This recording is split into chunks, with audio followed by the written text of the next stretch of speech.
पृथ्वी पर इस समय कहीं दिन है तो कहीं रात, लेकिन गौर करने वाली बात यह है कि परिवर्तन केवल एक ही जगह हो रहा है।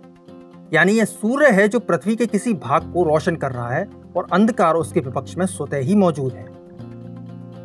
यानी किसी भी एक पक्ष पर होता परिवर्तन उतना ही विपरीत परिवर्तन विपक्ष में भी कर रहा है। जैसे आप किसी भी मेटल के एक टुकड़े के किसी भी साइड पर हेड्स लिखते हैं तो उस मेटल के टुकड़े का दूसरा हिस्सा स्वतः ही टेल्स दर्शाएगा, भले ही आपने वहां टेल्स लिखा हो या ना हो। उसी तरह जीवन की प्रत्येक अवस्था का विपरीत पक्ष हमेशा कहीं किसी और के लिए प्रत्यक्ष होता है। जैसे यदि आपके जीवन में सुख है तो इसी की विपरीत अवस्था किसी और के लिए प्रत्यक्ष होगी। और जब हम इन्हीं अवस्थाओं को ऑब्जर्व कर कर्म करते हैं तो नए परिवर्तन के रूप में यही अवस्थाएं अदला बदली कर हमारे जीवन, पृथ्वी और इस ब्रह्मांड में होते परिवर्तनों के क्रम को जारी रखती है। और इस तरह यह जीवन, यह कुदरत और यह ब्रह्मांड लगातार बदलता रहता है, जहां प्रत्येक बदलाव के अनुसार हुआ कर्म इस परिवर्तन की श्रृंखला को आगे बढ़ाता है।